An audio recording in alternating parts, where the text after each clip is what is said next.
Assalamualaikum warahmatullahi wabarakatuh. Waalaikumsalam warahmatullahi Bismillahirrahmanirrahim. Alhamdulillahirabbil alamin wassalatu wassalamu ala asyrafil anbiya'i wal mursalin sayyidina wa habibina maulana wa qurrati a'yunina Muhammadin sallallahu alaihi wasallam wa ala alihi wa ashabihi wa man tabi'ahum bi ihsanin ila yaumiddin. Rabbi syrah li sadri wa yassir li amri wa hlul 'uqdatam min lisani yafqahu qawli. Rabbi zidna ilma warzuqna fahma. Amin ya rabbal alamin. Amma ba'du. Mari sebelum kaji kita hadiahkan dulu Al-Fatihah kepada ila ruhi nabiyina wa syafi'ina Muhammadin sallallahu alaihi wasallam wa ila arwahil anbiya wal mursalin wa ila barahil awliya'i wa syuhada'i was salihin wal muallifin wal musannifin wal ulama'is salihin, khususan ila ruhi mu'adabain hujjatil Islam Abi Hamid Al-Ghazali qaddasallahu sirrah wa nawwara dharihah wa a'ada alaina min barakatihi wa nafa'ana bi ulumi ila arwahi amwati al-muslimin wal muslimat wal mu'minin wal mu'minat, khususan arwah abaina wa ummahatina wa ajdadina wa jaddadina wa masyayikhina wa asatizatina wa ikhwatina wa ikhwatina wa akhawatina wa asdiqaina, ghafarallahu dzunubahum wa satara ayubahum wa ya'li darajatihim, syai'ulillahi lahumul fatihah. A'udzu billahi minasy syaithanir rajim. Bismillahirrahmanirrahim. Alhamdulillahi rabbil alamin. Ar-Rahmanir Rahim, Maliki yaumiddin, iyyaka na'budu wa iyyaka nasta'in. Ihdinas siratal mustaqim, an'amta 'alaihim ghairil maghdubi 'alaihim waladdallin. Amin. Bismillahirrahmanirrahim. Qala al-muallif rahimahullahu ta'ala wa nafa'ana bihi wa bi 'ulumihi fid dharain. Amin. Rabbi yassir wa a'in. Al-Munqidh minadh dhalal, halaman 78. Amma afatuhu fi haqqi man raddahu. Ya. Jadi ini masih terkait dengan komentar Al-Ghazali mengenai ilmu-ilmu para filosof ilahiyun yang terkait dengan masalah-masalah politik atau teori politik atau filsafat politik dan filsafat etika atau khuluqiyah, ya, sia-sia dan khuluqiyah. Kemarin dikatakan bahwa pendapat-pendapat para ilahiyun dalam bidang akhlak, dalam bidang filsafat moral itu sebetulnya sebagian diambil dari para sufi-sufi, ya. Kemudian para filosof mencampur ajaran-ajaran para sufi itu dengan pendapat mereka sendiri, sehingga ini menimbulkan kebingungan bagi orang yang membaca, ya. Baik menimbulkan kebingungan bagi menerima secara tanpa filter, menerima semuanya, ataupun menolak semuanya. Kan ada orang yang menerima semua apa yang datang dari filsafat Yunani, atau menolak semuanya atau menerima semuanya. Nah, Al-Ghazali kan seorang sarjana ulama yang dalam menimbang atau menilai suatu pendapat atau filsafat, ya, itu tidak kemudian digebiahui, ya, digeneralisir. Beliau mentafsil. Jadi itu istilah yang dipakai dalam ilmu fikih, ya. Jadi kita itu ketika menanggapi suatu pendapat itu harus ditafsil. Ditafsil itu diperinci, dianalisis, diiris-iris, ya. Ada bagian dalam pendapat ini yang oke, bisa kita terima, ada yang tidak, ada yang masih samar-samar sehingga kita tidak bisa memutuskan sekarang. Jadi begitu, tidak bisa digeneralisir seperti kecenderungan di era sekarang ini, di era media sosial. Orang kalau sudah nggak suka ya ditolak semuanya. Tapi kalau media sosial sekarang. Nah, kalau Al-Ghazali ajarannya bukan begitu. Imam Al-Ghazali ajarannya adalah ketika kita menilai suatu pendapat, kita harus fair.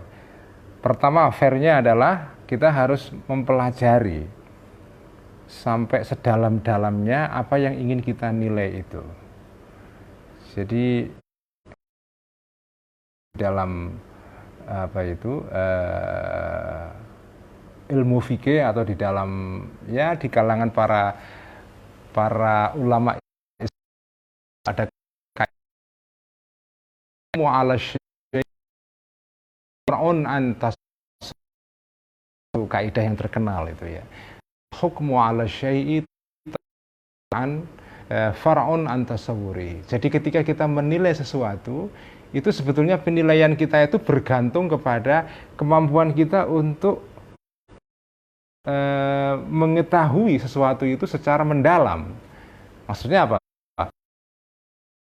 Punya tasawur, kita harus punya gambaran tentang apa yang kita nilai itu, apa definisinya, apa informasi yang ada di situ, apakah kita mempelajarinya dengan sungguh-sungguh belum, atau kita hanya dengar-dengar dari orang lain, atau kita hanya menilai sesuatu berdasarkan like and dislike ya, kalau pandangan politik saya atau sesuai dengan kecenderungan madhab pemikiran saya kita terima, kalau enggak ya kita tolak semua. Itu bukan begitu cara berpikir yang diajarkan Al-Ghazali dalam kitab Al-Munqidh minadh dhalal. Ini adalah kamu sebelum menilai, kamu harus mempelajari dulu apa yang kamu nilai.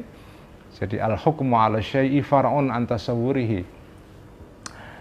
Kamu harus tahu dulu, punya tasawur dulu, punya punya gambaran. Tasawur itu gambaran, punya pemahaman, punya pengertian, punya pengetahuan yang baik mengenai apa yang kamu ingin nilai itu. Baru setelah kamu tahu, baru kamu nilai. Makanya di dalam ilmu mantik itu ada dua hal kan, ada tasawur, ada tasdik. Ya, ada tasawur, ada tasdik. Tasawur itu artinya adalah kamu mengetahui sesuatu. Kamu mengerti, sebelum kamu menilai soal filsafat Yunani ini, kamu harus mengerti dulu apa itu filsafat Yunani itu. Setelah kamu tahu, punya tasawur yang pas, yang baik, seperti dilakukan oleh Al-Ghazali ini, beliau belajar filsafat selama 3 tahun, 2 tahun, setahun berikutnya ditimbang-timbang. Jadi nggak langsung 2 tahun belajar selesai langsung terus dinilai filsafat itu, enggak. Butuh waktu setahun lagi untuk diendapkan dulu. Setelah menep, dipikir, ditimbang-timbang, oh ada bagian-bagian yang ini benar, ini salah, ini bertentangan dengan akidah Islam, ini tidak. Baru setelah setahun ditimbang-timbang, baru setelah itu beliau menulis buku Maqasidul Falasifah dan Tahafudul Falasifah. Gitu. Jadi setelah itu baru tasdik. Tasdik itu artinya adalah kamu setuju atau tidak setuju. Tapi kamu sebelum tasdik ya, tasdik itu artinya adalah kamu memberikan penilaian, ya, memberikan al-hukmu, ya. Itu kamu harus punya tasawur dulu. Dan tasawur itu supaya tepat kamu harus ditafsil, dipilah-pilah. Oh ada bagian yang oke, ada yang tidak dan seterusnya. Nah ini pendapat para filosof yang terkait di dalam masalah khuluqiyah dan siyasiyah. Itu di situ kita harus hati-hati, karena kalau nggak hati-hati itu terjadi 2 kemungkinan, yaitu 2 bahaya bagi orang yang menerima total atau bahaya bagi orang yang menolak secara total. Itu dua-duanya bukan ideal ya. Amma afatu, anapun atau adapun bahayanya pendapat-pendapat atau kalam para filosof ilahiyun dalam masalah khuluqiyah dan siyasiyah ya, fi haqqi man, terkait dengan orang rodda yang menolak terhadap, yang menolak kepada tadi itu filsafat khuluqiyah dan al-madhkur min al-falsafah as-siyasiyah wal khuluqiyah fa'azimatun, maka besar sekali, bahayanya besar bagi orang yang menolak secara total, secara gebiah-uyah itu ya. Kenapa bahayanya besar? Idzannat, karena mengira ta'ifatun, sekelompok orang, minadz du'afai, di antara orang-orang yang lemah daya nalarnya ya, yang lemah daya dongnya, annadzalikal kalama, sesungguhnya pendapat-pendapat tadi itu, pendapat para filosof ilahiyun dalam bidang sia-sia dan khuluqiyah, idhkana, ya, ketika ada kalam tadi itu mudawwanan, tercatat, terdokumentasi fi kutubihim, di dalam kitab-kitabnya para filosof, wa mamzujan, dan dicampur bibatilihim, dengan pendapat mereka yang batil, yang lemah, yang salah, ya. Karena itu mereka terus berkesimpulan, karena pendapat mereka ini pendapat pendapat para filosof Yunani ini itu campur aduk antara yang datang dari para sufi-sufi dan pendapat-pendapat mereka sendiri dicampur aduk, maka kemudian mereka berkesimpulan, wah kalau gitu ditolak aja semuanya. Karena itu yang bagi, ya, khobarnya anna, yang bagi seyogianya ayyuh jaro, untuk dijauhi kalam tadi, wala yuzkar, dan tidak disebutkan, maksudnya tidak usah dibahas, tidak usah didiskusikan kalam tadi. Bal yungkaru, sebaliknya dikecam, diingkari, ala kulliman, terhadap semua orang yadhkuru, yang mendiskusikan orang ini hu, kepada kalamnya para filosof ini.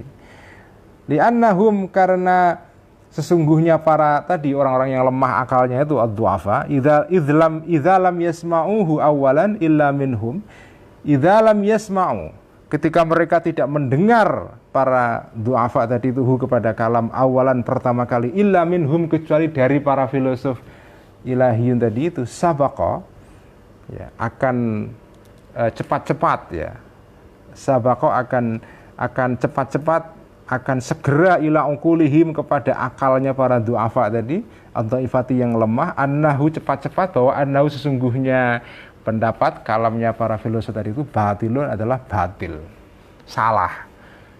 Jadi orang-orang yang lemah akalnya ini, begitu mereka mendengar bahwa ini pendapat-pendapat filosof Yunani yang terkait dengan masalah khuluqiyah, sia-sia itu disampaikan, dikemukakan oleh para filosof-filosof non-muslim dari Yunani, langsung mereka berkesimpulan, ini berarti salah semua.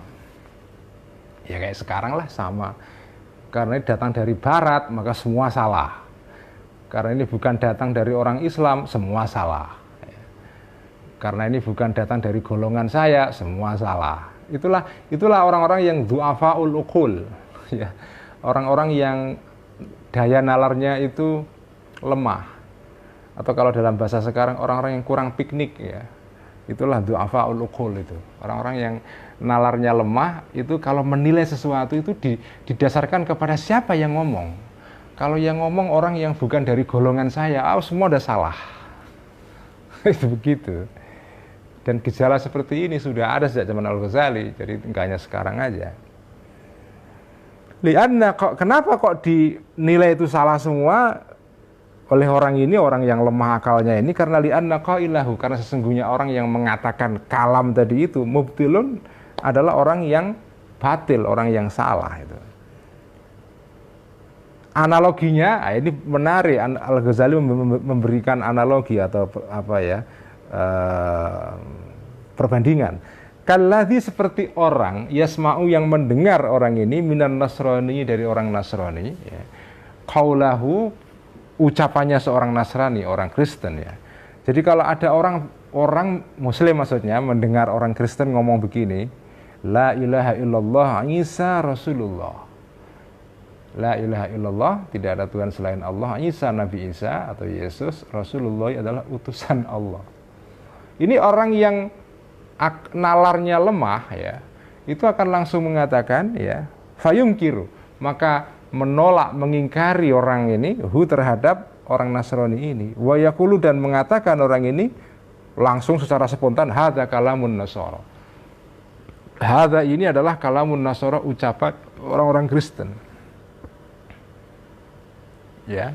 Jadi wah, ini karena yang bilang orang Kristen pasti ucapan ini salah, padahal isinya benar, la ilaha illallah Isa Rasulullah. Apanya yang salah? Tidak ada Tuhan selain Allah dan Nabi Isa itu utusan Allah. Tapi hanya gara-gara yang mengatakan ini itu orang Kristen dan ada di situ kata Isa, ya. Biasanya kan la ilaha illallah Muhammadun Rasulullah, ini diganti aja la ilaha illallah Isa Rasulullah. Salah ini. Salah ini. langsung menolak, padahal hanya gara-gara itu saja yang mengatakan ini orang Kristen itu. Atau kalau orang Yahudi mengatakan la ilaha illallah Musa Rasulullah, oh ini yang bilang orang Yahudi, ini bahaya ini, kayak gitu. Inilah sikap orang-orang yang du'afaul uqul, orang-orang yang akalnya daya nalarnya itu tidak tajam, ya begini ini, selalu cenderung untuk melakukan generalisasi atau menilai suatu pendapat berdasarkan siapa yang ngomong, bukan berdasarkan apa yang diomongkan. Jadi kalau yang ngomong bukan golongan saya pasti salah, kalau yang ngomong golongan saya apapun pasti benar. Jadi my enemy can do no right, my friend can do no wrong. Musuhku tidak mungkin benar, temanku tidak mungkin salah. Itu nggak benar kayak gitu itu. Nah orang ini walayatawaqqafu, dan tidak pernah berhenti orang ini, raitsama yata'ammalu atau raitsama yata'ammalu, untuk berpikir sebentar. Itu raitsama, dalam raitsama ini adalah dzaraf zaman ya, atau kata yang menunjukkan isim yang menunjukkan waktu ya. Jadi ini dzaraf zaman. Raitsama yata'ammalu, untuk berpikir sebentar ya. Itu kalau terjemahan ya. Dia nggak berusaha untuk berpikir anan nasraniya bagaimana, berpikir bagaimana anan nasraniya, sesungguhnya orang Nasrani, kafirun itu orang Nasrani itu kafirun, menjadi kafir bi'tibari hadzal qauli, karena alasan atau memandang pendapatnya seperti ini, ucapannya seperti ini, au bi'tibari ingkarihi, atau berdasarkan bertimbangan ingkarnya atau penolakannya orang Nasrani, orang Kristen, nubuwat Muhammadin, terhadap kenabian Nabi Muhammad alaihi salatu wassalam. Jadi orang Nasrani itu kita ingkari pendapatnya itu karena ucapannya tadi itu la ilaha illallah Isa Rasulullah, atau karena dia menolak Kanjeng Nabi sebagai nabi. Kalau berdasarkan ucapannya ya jelas dia tidak salah, wong la ilaha illallah Muhammadur Rasulullah, la ilaha illallah Isa Rasulullah itu tidak salah secara substansi kan. Karena dia mengingkari ajaran Nabi Muhammad atau mengingkari kenabian Nabi Muhammad, ya itu betul. Jadi kita harus jelas mengingkari orang Kristen tadi itu, kita menolak ucapan orang Kristen tadi itu berdasarkan apa? Pertimbangan apanya? Jadi ada iktibarnya, aspek apanya yang kita tolak itu. Kalau aspek ucapannya enggak, ucapannya benar. Jadi kalau orang Kristen berpendapat tentang sesuatu benar, terus kita tolak hanya karena dia orang Kristen, itu enggak benar ya. Karena kalau dari segi pendapatnya dia benar, tapi kalau kita tolak karena misalnya ada bagian dari pendapatnya orang Kristen yang berlawanan dengan akidah kita, ya enggak apa-apa ya. Karena akidah kan tidak bisa disamakan. Tapi kalau dalam masalah-masalah yang bersifat kemanusiaan, masalah kebangsaan, ya persamaan kita dengan orang-orang di luar Islam banyak banget. Kita nggak boleh menolak orang-orang non-Muslim, pendapatnya orang non-Muslim hanya karena mereka non-Muslim gitu ya. Nah, inilah Al-Ghazali ini, lagi-lagi saya mengatakan keren karena beliau ini bukan orang yang sembrono saja ketika menilai sesuatu. Beliau detail. Kita ini menolak pendapat ini, aspek apanya yang kita tolak. Nah itu. Fa'ilam yakun, dan jika tidak ada orang Nasrani tadi kafiran, menjadi kafir illa bi'atibari ingkarihi ya, kecuali karena alasan atau melihat atau memandang ingkarnya orang Nasrani atau orang Kristen terhadap kenabian Nabi Muhammad. Kalaupun kita memandang bahwa orang Nasrani itu menjadi kafir karena menolak kenabian Muhammad ya, maka kesimpulannya falayam bagi, maka tidak seyogianya an yukhalafa, untuk ditentang orang Nasrani ini fi ghairi ma, di dalam selain isu huwa, yang orang Nasrani tadi itu kafirun, menjadi kafir bi, karena ma ini, karena isu ini, mimma huwa, mimma berupa sesuatu, huwa yang sesuatu ini hakun benar fi nafsi di dalam dirinya ma tadi. Wa ingkana walaupun ada ya wa ingkana walaupun ada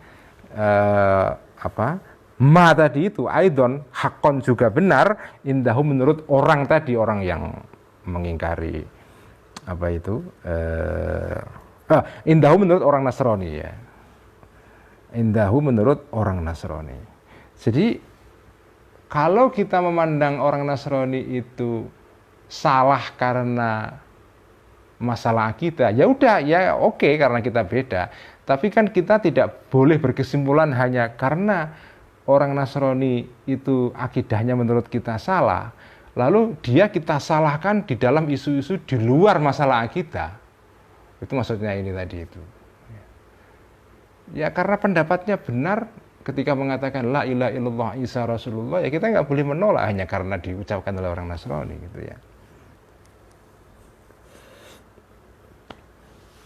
Karena apa yang dikatakan orang Nasrani atau orang Kristen itu pada dirinya dalam hal isu itu benar, jadi kita nggak boleh menolak. Dan ini bisa berlaku untuk apa saja lah ya, berlaku untuk orang Yahudi, orang Hindu, orang Buddha, orang Sikh, orang Bahai, orang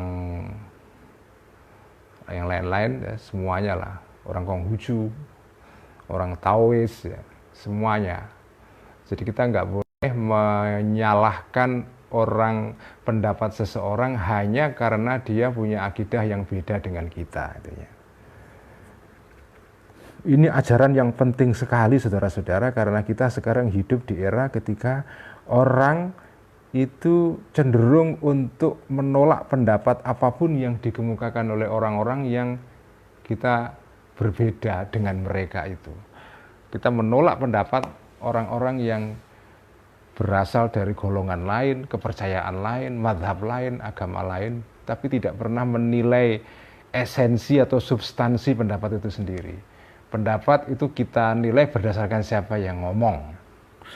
Itu gejala yang terjadi sekarang di mana-mana, tidak hanya di Indonesia, di Eropa, di Amerika, di mana-mana. Ini gejala yang disebut sekarang dengan populisme ya. Populisme sekarang ini. Di Amerika itu orang kalau sudah mendukung Trump, apapun yang dikatakan oleh orang-orang yang mendukung Partai Demokrat ditolak. Juga sebaliknya, orang Demokrat akan menolak apapun yang dikatakan oleh pendukung Trump. Jadi udah nggak bisa lagi rekonsiliasi itu. Jadi yang terjadi adalah polarisasi, itu ya. Kalau sudah pendukung Jokowi, apapun yang dikatakan pendukung Prabowo salah. Nanti kalau pendukung Prabowo, apapun yang dikatakan pendukung Jokowi salah. Pendukung fanatik ya. Jadi itu. Pelajaran dari kitab Al-Munqidh Minad Dhalal malam ini adalah kita tidak boleh menilai pendapat orang hanya karena orang ini berasal dari golongan lain. Ya. Pendapat harus dinilai berdasarkan pendapatnya itu sendiri. Jangan menilai pendapat berdasarkan siapa yang ngomong. Gitu ya. Wahadhi dan ini komentar yang penting menurut saya. Wahadhi dan ini adalah adatu du'afa'il uquli. Kebiasaan orang-orang yang punya nalar yang lemah ya.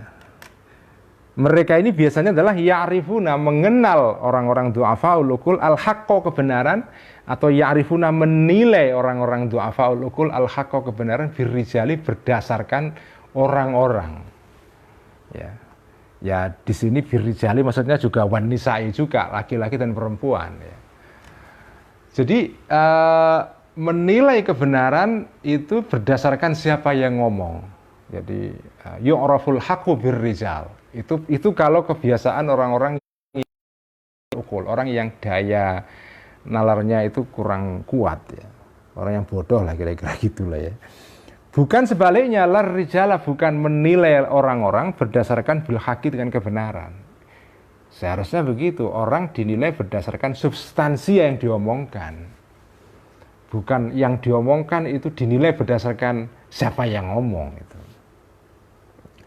Wal aqilu, padahal mestinya wal aqilu, ini bisa merupakan jumlah haliyah ya, dalam keadaan wal aqilu, orang yang punya akal, yang bernalar, orang yang punya akal sehat ya, common sense itu yang harusnya meniru orang akil ini, bisa yidil uqolai dengan, wah ini menarik sekali, Al-Ghazali menyebut Sayyidina Ali bisa yidil uqolai, dengan pemimpin para orang-orang yang bernalar, yaitu Aliin Sayyidina Ali radhiyallahu anhu. Kadang-kadang Sayyidina Ali ini kalau dalam tradisi Islam ya Sunni, Sayyidina Ali juga didoakan dengan ungkapan karramallahu wajhah radhiyallahu anhu, sebagaimana sahabat-sahabat yang lain ya. Padahal mestinya orang yang berakal itu pemimpin para orang-orang yang berakal, yaitu Sayyidina Ali, khalifah keempat. Apa kata Sayyidina Ali? Qala, berkata Sayyidina Ali, la ta'rifil haqqa birrijali, i'rifil haqqa ta'rif ahlahu. Ya. La ta'rif, jangan mengetahui engkau, jangan mengidentifikasi kamu, jangan menilai kamu al-haqqa kebenaran, birrijali dengan standar orang-orang. Sebaliknya, i'rif, nilailah, ketahuilah al-haqqa kebenaran. Kamu harus menilai kebenaran ya berdasarkan kebenaran itu sendiri. Lihatlah esensi yang diomongkan orang-orang, maka ta'arif akan mengetahui engkau ahlahu, orang-orang yang mengikuti kebenaran ini. Inilah kata-kata Sayyidina Ali yang menurut keterangan muhakkik atau editor kitab ini, di bawah itu ini disebutkan di dalam kitab Al-Bayan wa Tabyin karangan Imam Al-Jahidh ya. Kalau nggak salah ini juga ada di dalam kitab Nahjul Balaghah ya.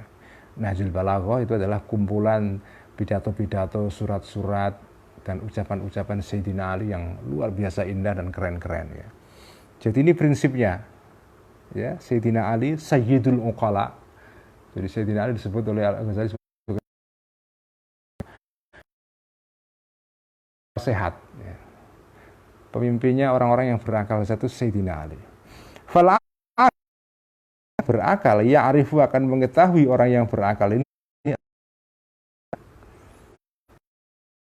akan mengidentifikasi dulu kebenaran dulu. Dia cari pendapat yang benar itu mana. Baru setelah itu mencari siapa yang ngomong. Profesor atau orang yang enggak profesor enggak penting. Kalau benar ya benar. Tsumma yanzuru, kemudian menilai orang menelaah orang ini fi nafsil qauli, dalam substansi pendapat. Karena maka jika ada kebenaran ini al-haqqan benar, maka qabila akan menerima al-aqil tadi hu kepada al-qaul atau al-haq ya. Sawaan ya, atau sawaun, bisa dibaca sawaan, bisa dibaca sawaun ya. Sawaun sama saja, karena ada qailuhu orang yang mengucap itu, mubtilan adalah orang yang mazhabnya salah, au muhiqqan atau orang yang mazhabnya benar. Jadi nggak peduli yang mengatakan sesuatu yang benar tadi itu adalah orang yang agamanya atau mazhabnya itu benar atau salah. Tapi benar, kita harus terima itu. Itulah sikap seorang al-aqil ya. Bukan du'afaul uqul ya. Bal rubbama yahrisu, bahkan kadang-kadang yahrisu, bahkan boleh jadi ya, kadang-kadang yahrisu kepingin sekali, rubbama yahrisu, kadang-kadang kepingin sekali orang ini al-aqil ini alantizail haqi, untuk mengambil kebenaran, mengambil kebenaran min tadha'ifi kalami ahli dhalali, dari lipatan-lipatan pendapatnya orang-orang yang sesat. Kadang-kadang malah justru orang yang berakal itu mencoba mencari mutiara dibalik pendapat-pendapat orang yang dikenal sebagai orang yang sesat. Nah, jadi malah mencari kebenaran di antara pendapatnya orang-orang yang selama ini dianggap sebagai orang yang salah atau sesat itu.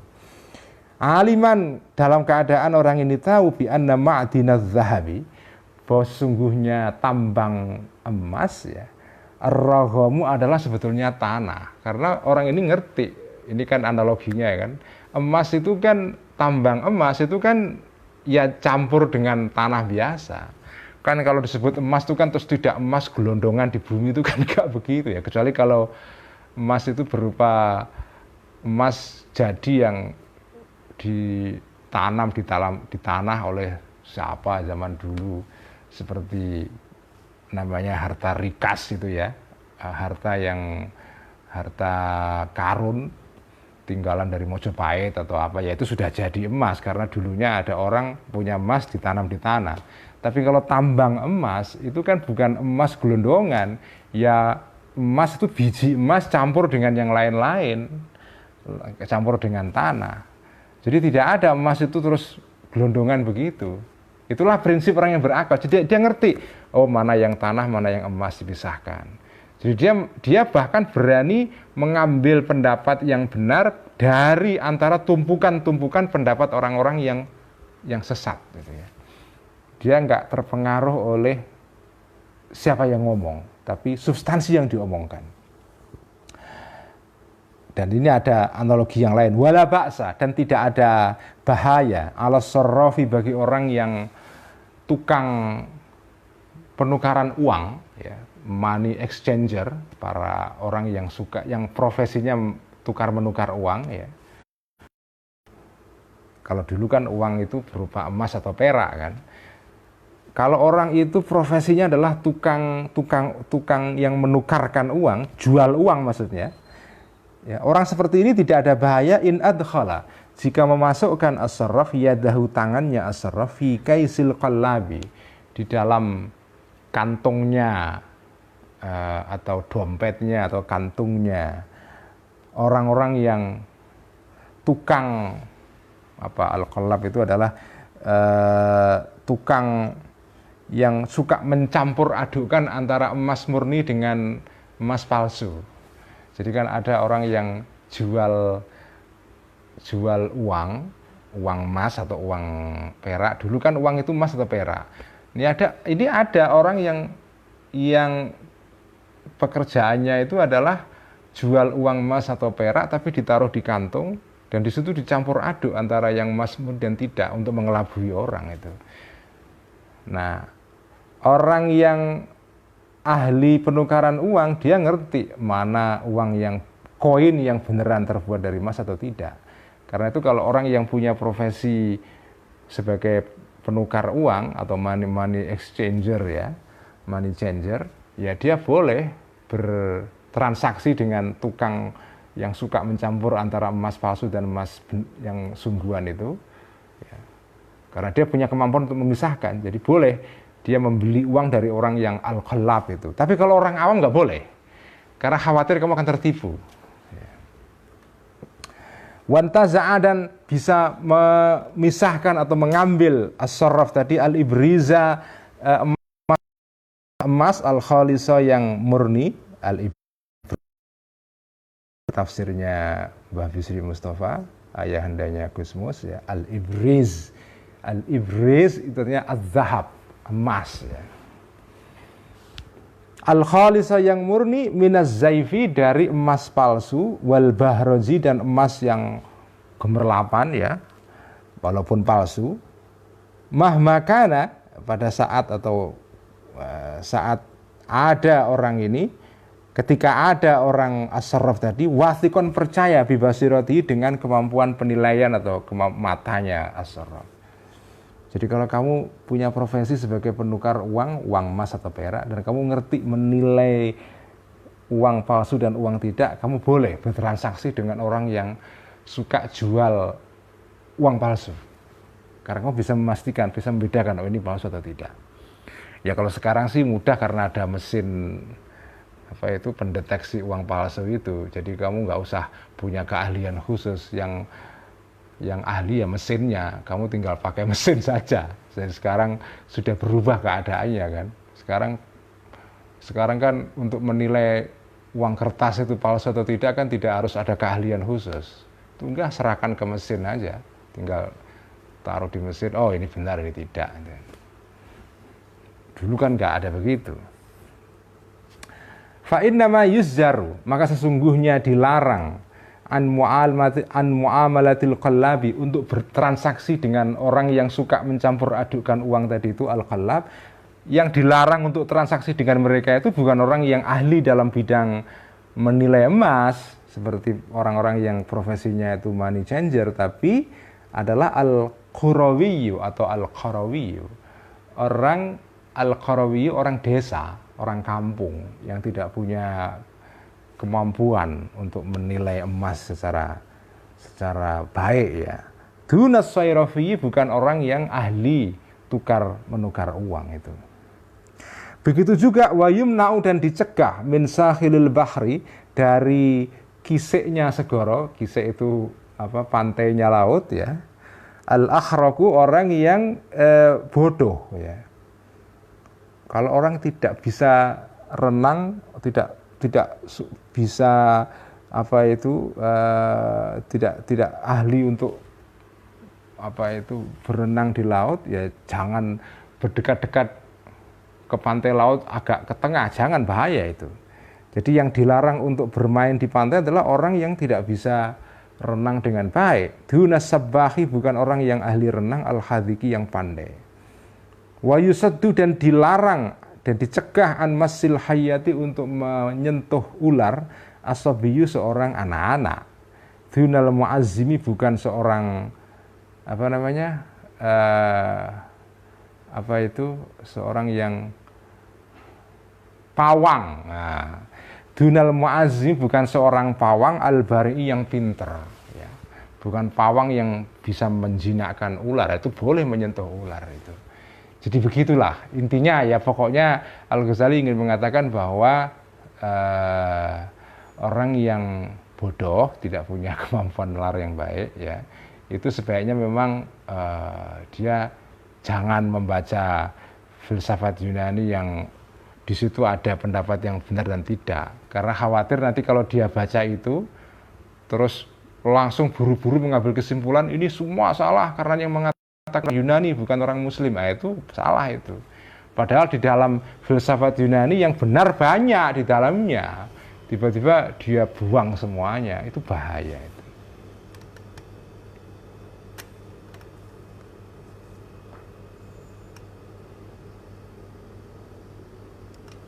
Wala amri, dan demi segot qasam ya, segot bersumpah ya, yang biasa dipakai di kalangan orang-orang Arab ya. Wala amri atau wala umri ya.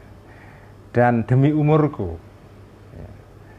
Ya, ini bukan sumpah yang kalau dilanggar kamu harus membayar fidyah, itu bukan, karena ini sumpah bukan dengan Allah. Sumpah yang kalau kamu melanggar itu harus membayar apa itu kafarat ya.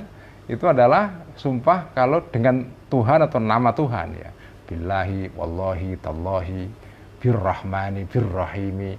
Tapi kalau kamu sumpah dengan demi Albert Einstein atau demi Indonesia, itu kamu sumpah begitu terus kamu langgar, itu nggak ada konsekuensi apa-apa.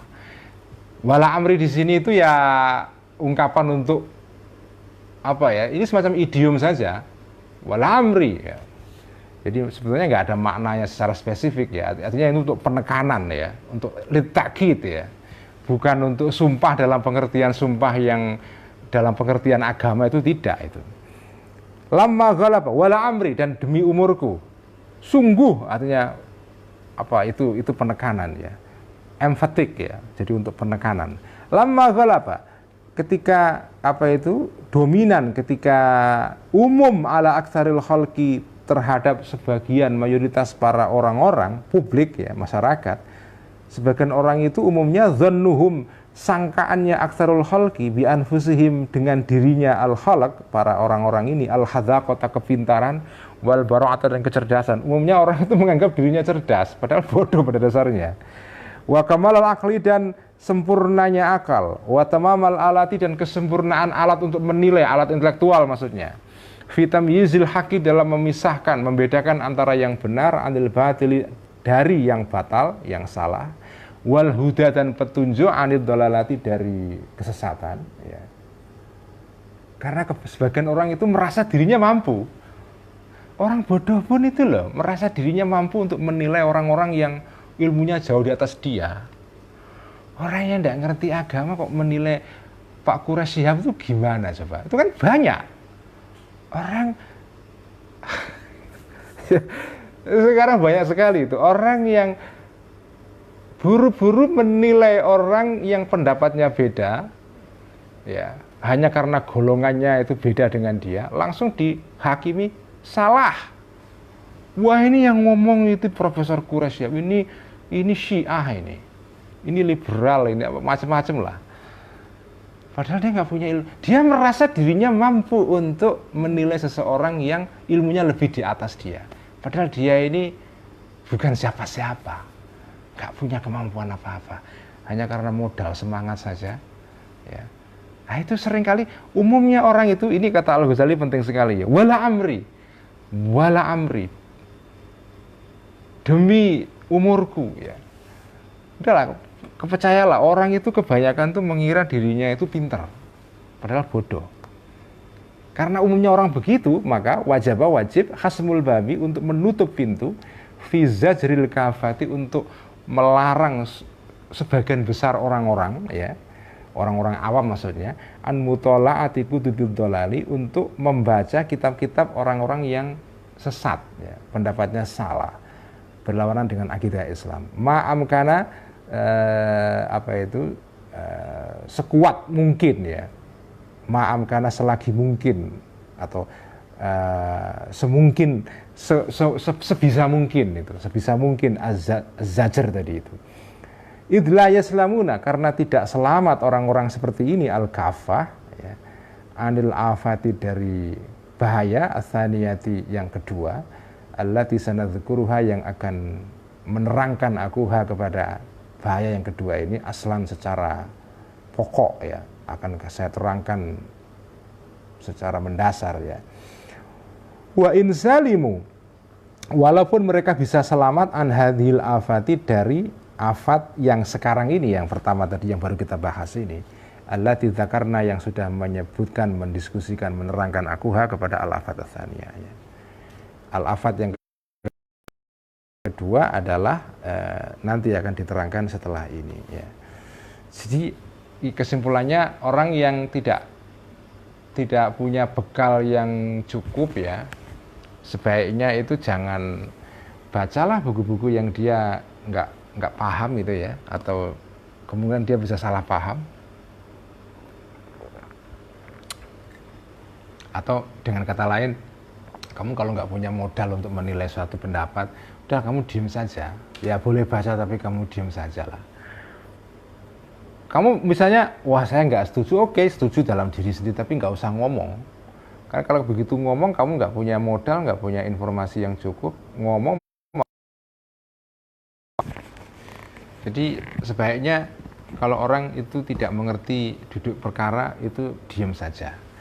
Boleh ingkar tapi ingkar dalam diri sendiri. Ya. Kalau kamu sekelas Al-Ghazali ya bolehlah berkomentar panjang lebar. Ya. Tapi kalau kamu bukan siapa-siapa, kamu siapa kok menolak pendapatnya Profesor Quraisy Shihab itu siapa? Kamu menolak pendapatnya Kiai Said Agil Siraj atau Dr. Haidar Nasir Ketua Muhammadiyah atau Buya Syafi'i Ma'arif atau Gus Dur atau Cak Nur, ya siapa? Ya boleh kamu nggak setuju, tapi kalau kamu nggak punya argumen, nggak punya modal yang cukup, ya jangan menilai sembarangan. Itu malah nanti kacau balau. Ya. Jadi ini apa yang kita baca malam ini adalah etika menilai pendapat. Ya. Ini penting sekali. Ya. Kita akan baca kitab Ihya halaman 997 ya. Ya, 997 ya. Wa ruwiya anna Umar bin Al-Khattab. yaitu 2 baris dari bawah ya. Kita masih bicara mengenai soal bahayanya mulut manusia. Sayyidina Umar lahu kepada Abu Bakar, ma tasna'u ya khalifata Rasulillah. Ma apakah tasna'u berbuat engkau wa ya khalifata Rasulillah wa ya khalifahnya Rasulullah. Qala berkata Abu Bakar, hadza awradani al-mawarida. Hadza mulut ini atau lidah ini, awrada menyebabkan mulut ini kepadaku atau menyampaikan membuat saya maaf ini ada teman-teman juga banyak ini sinyalnya banyak yang jelek. Ternyata di sini pakai wifi juga nih. Yuk monggo. Ini malam ini atau hari-hari ini memang banyak gangguan sinyal teman-teman. Mungkin karena banyaknya orang pakai bandwidth, jadi agak macet ya. Jadi waruya atau warau tadi qala berkata Sayyidina Abu Bakar ya hadza lisanku atau lidahku ini aurada mendatangkan lidahku ini kepadaku al-mawarita kepada tempat-tempat yang berbagai macam ya. Artinya inilah mulut atau lidah yang membuat saya berbuat macam-macam ya. Inna Rasulullah sesungguhnya Rasulullah sallallahu alaihi wasallam qala berkata bersabda kanjeng Nabi laisa syai'un minal jasadi illa yashku ilallahi al-lisana ala hiddatihi. Laisa tidak ada syai'un sesuatu pun minal jasadi dari tubuh kita illa yashku kecuali mengeluhkan al-jasad ini ilallahi kepada Allah al-lisana mulut atau lidah ya. Ala hiddatihi atas tajamnya atau landepnya tajamnya lisan ini. Semua anggota tubuh kita dalam diri kita ini mengeluh kepada Allah mengenai tajamnya mulut yang kadang-kadang menimbulkan kesengsaraan kepada tidak hanya mulut malah nggak pernah, lidah kan nggak pernah dijotos atau dipukul. Yang dipukul kan kalau ada sesuatu yang orang marah karena ucapan kita, yang dipukul bukan lidah kita, tapi yang dipukul ya anggota tubuh kita yang lain itu. Wa ani bin Mas'udin dan dikisahkan dari Ibnu Mas'ud, sahabat yang terkenal ya, yang sahabat yang menjadi tokohnya orang-orang Kufah ya, karena beliau tinggal di Kufah. Annahu sesungguhnya Ibnu Mas'ud kana ada ala sofa di atas bukit Sofa, bukit yang tempat orang sa'i itu, yulabbi membaca talbiyah ya. Ketika sa'i sampai di bukit Sofa, Ibnu Mas'ud bertalbiyah. Wa yaqulu dan berkata Ibnu Mas'ud setelah bertalbiyah, wa yaqulu dan berkata Ibnu Mas'ud ya lisanu. Wahai fakila maka dikatakan, maka ditanyakan lahu kepada Ibnu Mas'ud. Oke. Ya, kita teruskan ya. Mohon maaf ini banyak gangguan sinyal ya, nggak apa-apalah, biasa kayak begini. Masa lancar terus, kadang-kadang ya nggak lancar nggak apa-apa. Ya Aba Abdurrahmani, wahai Aba Abdurrahman, ini adalah kunyahnya Ibnu Mas'ud ya. Ahadza syai'un taquluhu aw syai'un sami'tahu. Ahadza apakah ucapan engkau ini syai'un sesuatu taqulu yang mengatakan engkau hu kepada syai'un, maksudnya ini pendapat kamu sendiri Ibnu Mas'ud, aw syai'un atau sesuatu sami'ta yang mendengar engkau hu kepada syai'un dari kanjeng Nabi, maksudnya ini jenengan sendiri yang ngomong atau ini hadis Rasul ya. Faqala maka menjawab Ibnu Mas'ud, la bukan, bal sami'tu, sebaliknya mendengar aku Rasulullah kepada Rasulullah sallallahu alaihi wasallam yaqulu, bersabda Rasul, inna aktsara khotoya bani Adam fi lisanihi. Inna aktsara khotoya bani Adam, sesungguhnya kesalahan yang paling banyak dari Ibnu Adam fi lisanihi itu di dalam lisannya Ibnu Adam. Wa qala dan berkata Ibnu Umar, sahabat Ibnu Umar yang terkenal sekali, selain jadi ada sahabat yang terkenal itu ya Ibnu Mas'ud, Ibnu Abbas, Ibnu Umar ya. Ini yang disebut dengan al-abadilah, yaitu sahabat Abdullah bin Mas'ud, Abdullah bin Abbas, Abdullah bin Umar, sahabat-sahabat yang namanya Abdullah, tapi terkenal ini, itu disebut dengan al-abadilah, ya. Para Abdullah, kira-kira begitu ya. Berkatalah Ibnu Umar, qala, bersabda Rasulullah sallallahu alaihi wasallam, man barang siapa kafa yang mencegah orang ini lisanahu terhadap lisannya man, maka sataro akan menutup Allah auratahu terhadap auratnya man ini. Orang yang menjaga lisannya akan ditutup, akan dilindungi cacat-cacatnya oleh Allah. Waman dan barang siapa malaka yang bisa menguasai orang ini ghadabahu terhadap marahnya orang ini, maka waqa akan menjagahu kepada orang ini Allah azabahu dari siksaan Allah. Waman dan barang siapa i'tadzara yang mengajukan alasan, ya, misalnya minta maaf atau bertaubat, ya, mengajukan alasan, mengajukan uzur, yang mengajukan excuse dan apology kepada Allah, ilallahi kepada Allah, maka qabila akan menerima Allah uzrahu terhadap alasannya orang ini. Kamu kalau berbuat salah terus mengajukan petisi banding kepada Allah, mengajukan alasan kenapa kamu begini, Allah akan terima apapun itu, ya. Waruwiya, dan dikisahkan anna Mu'adz bin Jabal, sesungguhnya sahabat Mu'adz bin Jabal, qala, berkata sahabat Mu'adz bin Jabal, ya Rasulullah wa Rasulullah ausi, berwasiatlah engkau ya Rasul ni kepadaku, mohon saya dikasih nasihat dong, kira-kira gitu. Qala, bersabda kanjeng Nabi kepada sahabat Mu'adz bin Jabal, u'budillaha ka'annaka tarahu. Ini wasiat yang penting sekali, ya. U'bud, menyembahlah engkau Allah kepada Allah, ka'annaka, seolah-olah engkau taro, itu melihat engkau kepada Allah. Ini adalah definisi ihsan seperti diterangkan dalam hadis yang lain, ya. Sembahlah Allah seolah-olah kau melihat Allah. Ini berat, nggak semua orang bisa, ya. Ya, kita kadang-kadang kita bisa, tapi ya beberapa detik saja dalam sholat, setelah itu ya lupa, ya. Wa'udda, dan anggaplah nafsaka, dirimu, fil mauta, adalah termasuk di antara orang-orang yang mati, ya. Anggaplah dirimu ini adalah di tengah-tengah orang-orang yang mati, sehingga kamu akan ingat terus akan kematian, tidak gembelengan seenaknya, sombong seolah-olah hidup selamanya, ya. Orang kalau nggak ingat kematian itu ya seolah-olah hidup abadi, itu biasa sembrono. Begitu ingat kematian dia jadi hati-hati. Begitulah manusia itu. Maka penting kamu itu mati sakjeroning urip, itu kalau filosofi orang Jawa, ya. Mati sakjeroning urip, ya. Ya, meskipun istilah mati sakjeroning urip itu bisa bermakna macam-macam. Tapi kalau dalam kalau kita kaitkan dengan hadis ini, mati sakjeroning urip, ya kamu walaupun kamu masih hidup, kamu seolah-olah sudah mati, kamu tidak terpengaruh oleh keadaan sekitar ini.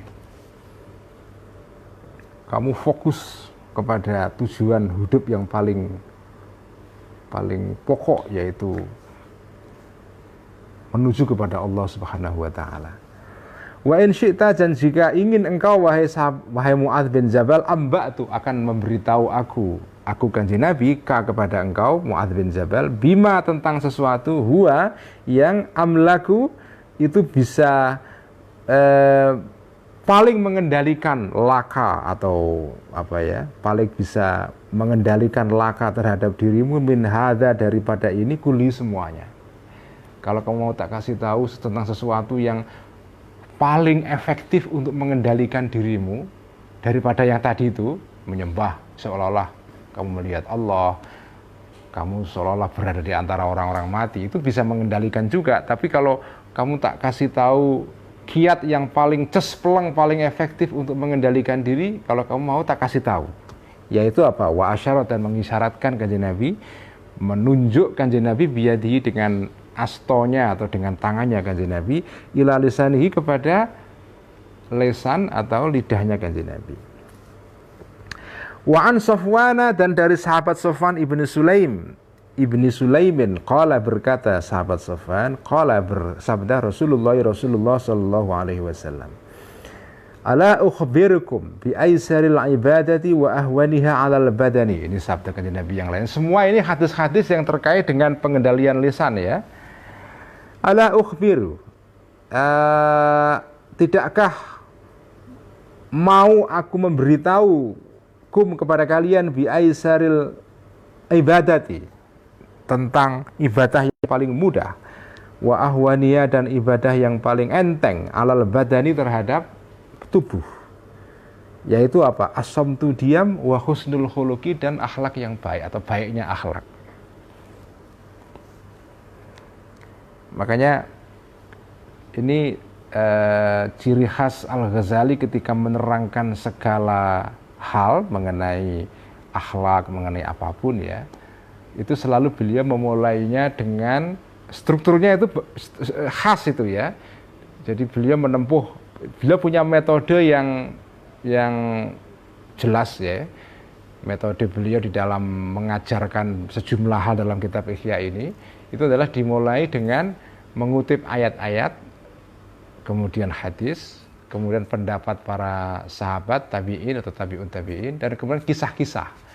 Jadi itu selalu begitu. Jadi konsisten dari awal sampai akhir Al-Ghazali itu menggunakan metode ini. Ketika menerangkan sesuatu, itu didasarkan kepada ayat, hadis, ya, Quran, hadis, kemudian ucapan para sahabat, tabi'in dan tabi'un tabi'in, yaitu yang disebut dengan al-athar, yaitu pendapat dari para generasi awal Islam. Baru setelah itu beliau mengisahkan sesuatu, menuturkan kisah-kisah yang kadang-kadang sebagian kisah itu berasal dari kisah-kisah nabi-nabi yang terdahulu, nabi-nabi Israel, dari Nabi Isa, dari Nabi Yahya atau Yohanes Pembaptis dan seterusnya. Jadi menarik, itulah struktur yang dipakai oleh Al-Ghazali di dalam menyusun kitab Ihya.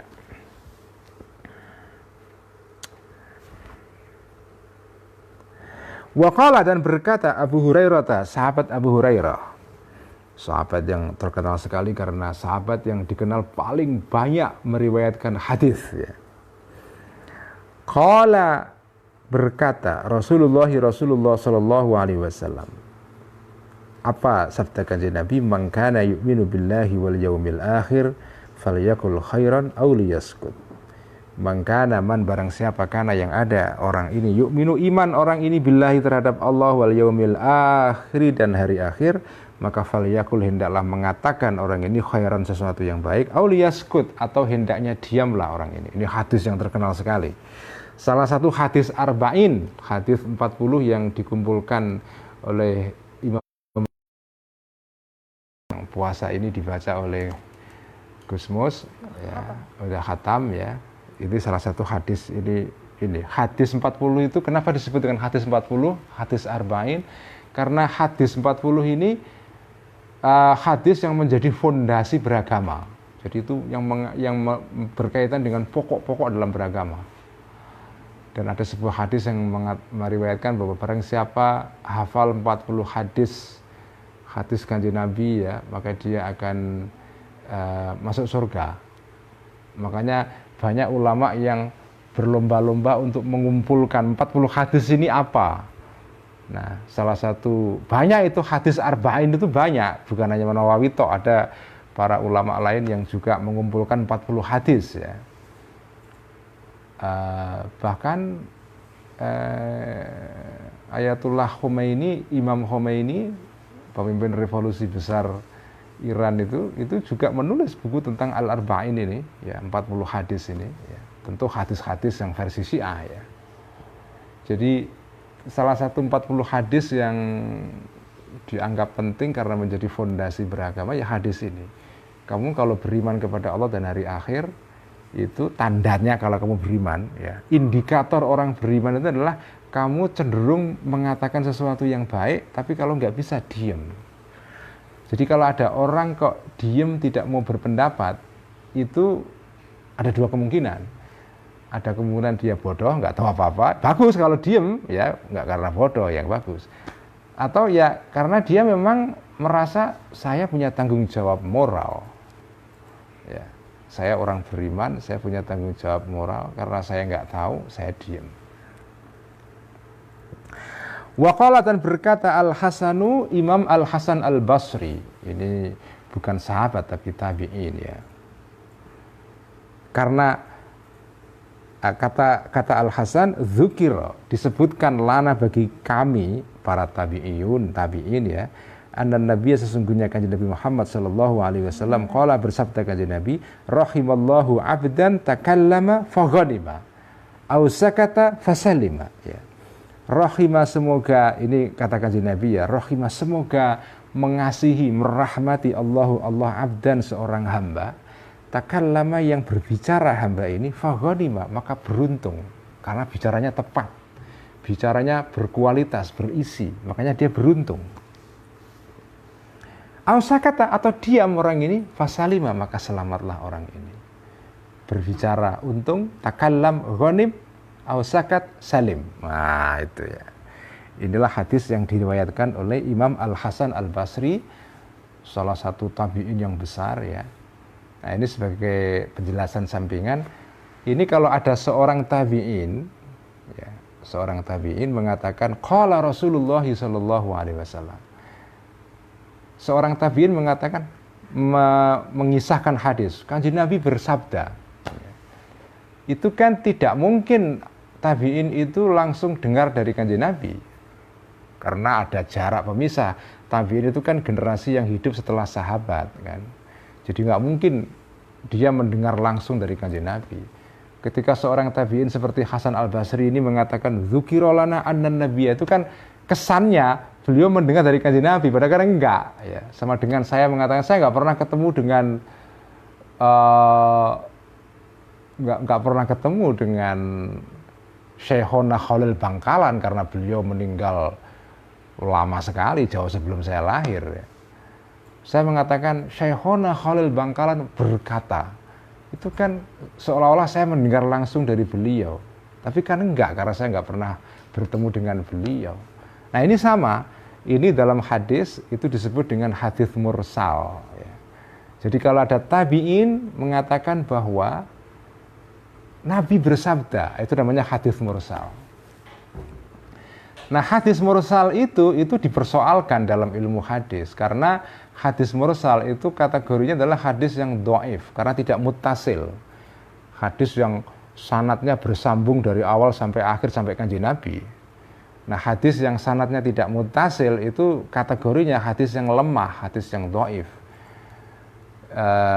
Jadi hadis mursal adalah hadis di mana tabi'in mengatakan bahwa saya mendengar langsung dari kanjeng Nabi, atau hadis yang sanad terakhir itu putus, sebelum sampai kanjeng Nabi itu putus ya. Al haditsul ladzi saqata an an akhir sanadi rawin. Jadi hadis yang ada satu rawi terakhir sebelum kanjeng Nabi itu hilang. Jadi misalnya kayak ini Hasan Al-Basri, ini kan pasti ada sahabat dari mana beliau mendengar hadis ini, tapi nggak disebutkan. Nah hadis mursal itu dipersoalkan oleh para ahli hadis itu. Boleh nggak kita ikhtijaz atau berhujjah dengan hadis mursal? Sebagian besar, meskipun beda-beda pendapat ya, ahli hadis itu cenderung mereka mengatakan hadis itu dhaif, karena tidak mutasil sanadnya, tidak bersambung terus. Karena ada sanad yang gugur ya. Karena ketika Imam Hasan Al-Basri itu mengatakan Nabi berkata, bersabda, itu ada pertanyaan, ada kedua kemungkinan. Mungkin beliau mendengar dari sahabat langsung. Jadi karena beliau ini tabi'in kan, kalau tabi'in kan generasi yang setelah sahabat. Jadi mungkin beliau ini mendengar hadis yang dia riwayatkan ini dari sahabat langsung. Nah kalau dia mendengar dari sahabat, nggak apa-apa. Karena sahabat itu semua kategorinya udul, sahabat itu udul. Semua sahabat itu kalau meriwayatkan hadis itu pasti benar, kalau sahabat ya.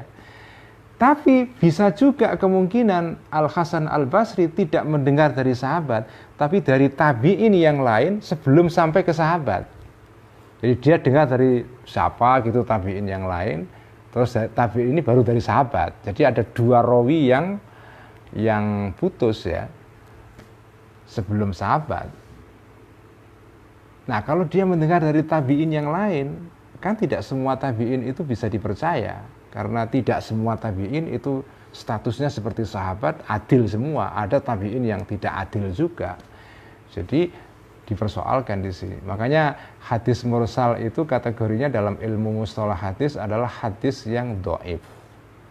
Itu pendapat sebagian para muhaditsin. Kecuali, nah ini biasanya dikatakan kalau kita belajar apa itu qasidah baiquniyah yang tentang ilmu mustalah hadis yang banyak dibaca di pondok itu.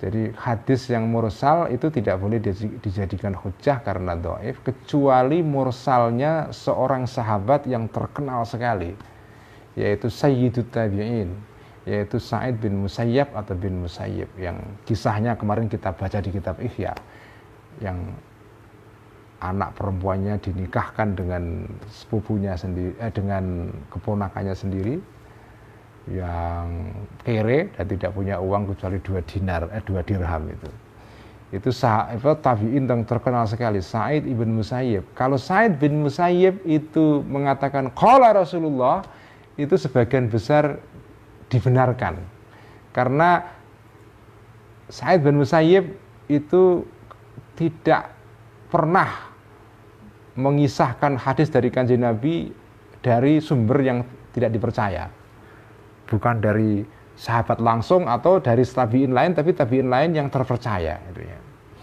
Jadi kalau istilahnya marasilu Sa'id bin Musayyib itu diterima. Hadis-hadis mursal yang itu umumnya diterima atau diterima semua ya. Nah, hadis mursal ini ya ada banyak buku-buku atau hadis atau kitab hadis yang khusus mengumpulkan marasilus sahabah atau marasil hadis para mursal itu, hadis-hadis mursal itu ada ya. Nah, salah satu kitab hadis yang banyak dan populer yang di situ banyak hadis mursalnya itu adalah kitab Muwatta bin Malik. Ya, Al-Muwatta ya, kitab Muwatta Malik ya, kitab Muwatta karangan Imam Malik itu banyak di situ hadis mursalnya.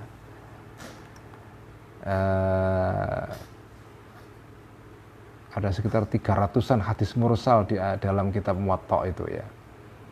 Dari sekitar berapa itu? Hadis itu ada sekitar 300 yang kategorinya mursal. Tapi mursal dalam kitab Muwatta itu diperdebatkan apakah diterima atau tidak. Nah, kalau pendapatnya para fuqaha, para ahli fikih mengenai hadis mursal itu agak beda dengan pendapatnya para ahli hadis. Kalau ahli fikih, termasuk Imam Syafi'i ya, beliau mengatakan itu bisa diterima asal ada bukti-bukti pendukung. Jadi kalau hadis mursalnya sendiri itu memang lemah, tapi kalau ada hadis mursal lain yang mendukung hadis itu, dia lebih kuat statusnya. Atau hadis mursal ini tidak bertentangan dengan kaidah pokok di dalam ilmu fikih dalam syariat Islam ya, maka dia bisa diterima. Jadi kalau para ulama fikih itu concernnya bukan soal hadis mursalnya, tapi hadis ini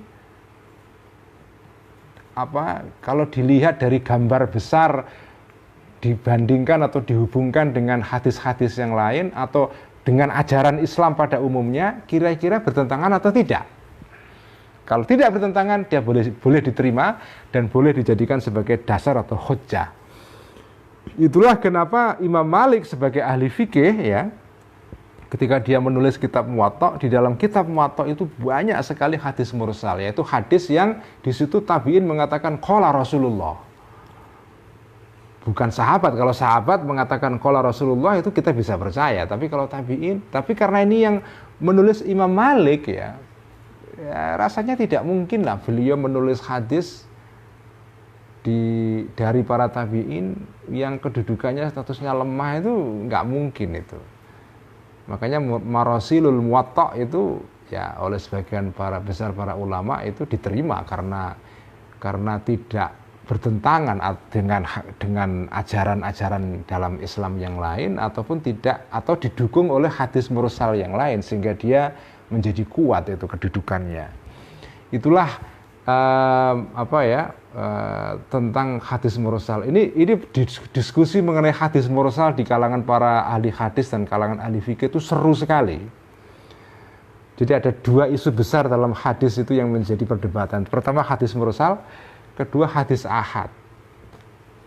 Hadis yang diriwayatkan oleh segelintir orang yang tidak unanimous, yang ya karena yang menceritakan hanya satu orang atau beberapa orang saja, jadi seolah-olah tidak kuat kedudukannya itu. Nah, hadis ahad itu jadi perdebatan di kalangan para ahli fikih dan para ahli hadis ya. Nah, mazhab Hanafi misalnya Abu Hanifah itu dikenal dengan pendapatnya bahwa hadis ahad itu tidak bisa diterima, nggak bisa dijadikan hujjah itu. Berbeda dengan mazhab Syafi'i. Kalau menurut Imam Syafi'i sebagai pendiri mazhab Syafi'i, hadis ahad bisa dipakai sebagai hujjah. Tapi kalau Abu Hanifah itu tidak bisa karena itu hadis yang tidak kuat, karena yang menceritakan rawinya hanya segelintir orang saja, tidak kuat itu. Karena itu Abu Hanifah kalau ada hadis ahad dan ada qiyas, beliau pakai qiyas. Atau ada istihsan, beliau pakai istihsan. Tidak mau pakai hadis ahad itu ya. Ya meskipun dalam Hanafi itu dalam perkembangan belakangannya, dalam perkembangan terakhir itu agak bergeser, agak pandangan dalam mazhab Hanafi di dalam masalah hadis ahad itu bergeser mendekati pendapat para ulama-ulama yang lain dalam bidang hadis ya. Tapi kalau pendapat para a'immatul Hanafiyah, para imam di periode awal itu memang cenderung tidak menerima hadis ahad itu ya. Saya kira sekian dulu ngaji Ihya malam ini, kita teruskan besok ya.